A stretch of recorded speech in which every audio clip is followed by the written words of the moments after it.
So if I go back over into Salesforce, what I'm going to do is just refresh my page, and we'll see that a lot of these changes have been made. So let's go ahead and do this. All right, what we're presented with, we see that the audit itself is no longer scheduled. It's moved over to completed.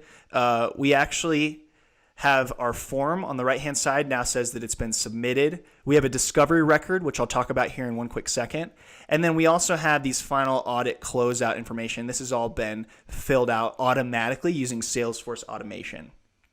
So let's take these items one at a time. First of all, that form that was completed is now entirely available here inside of Salesforce. So there's a couple things to note about this. First of all, everything that was entered in is completely filled out. So if anybody at this point needs to understand the answers to which, that occurred for each question, we can view all of that here. We can see all the photos that were taken, any markups to those photos as well. It's all available right here on the form record, okay? If we go to the very top, as you probably saw, there were some insights that were made available to us as well. But these insights come in two different flavors. The first one is called a discovery, and the second one we're using Salesforce Einstein.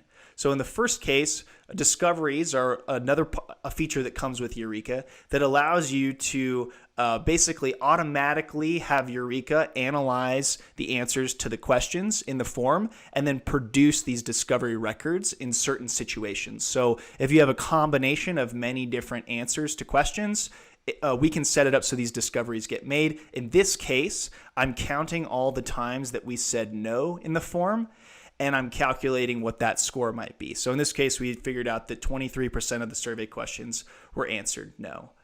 I'm also using Einstein's sentiment in this case. So we're actually analyzing the free text of the auditor, and we're able to say that it seems 43% negative is what it gave me. Obviously, this is going to be based off of the Einstein sentiment model that you train inside of your org. So as you run more and more elements of free text through it, you can start to really train this model to understand where the positive comments are and where the negative comments are. And that's available right here on the form record.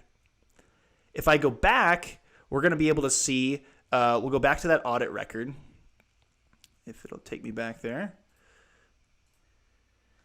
We're also going to see that discovery record has actually been created right here. And what's really great about that is these discoveries can fire off other automation. So as you can see here, I actually moved the score of those discoveries over right here onto the audit. I also was able to say, under a certain threshold of these no's happening in this audit, I'm actually going to determine whether or not this audit passed or failed. So that's automatically happening in the system. And obviously, on a long enough timeline with enough audits, we're able to just automatically have the system assess whether or not all these audits are passing or failing, which gives us a really high-level view as to how people are performing in the field. So that's what a specific record looks like after we've completed it. But any demo wouldn't be complete without rolling this all up into a dashboard and report view. So what I'm going to show you now is we can just take all of this audit information and very easily start to aggregate it onto a dashboard. So you can imagine as we're scheduling these audits, as we're putting people out in the field to go conduct them, and as the responses in these forms are coming back, we're able to easily understand where things are passing, where things are failing, and then we can get those high-level views as to actually what the answers were into each of these questions. For each question, where are we seeing yeses? Where are we seeing nos? How can we be improving? These are all insights that you're offered as a result of having this information collected in the field, as opposed to the way that many folks are doing it today, which is surprisingly enough still on paper or old antiquated systems. So what Youreka allows you to do is to really be able to roll this information back into Salesforce after you've collected it with or without internet connectivity, all seamlessly.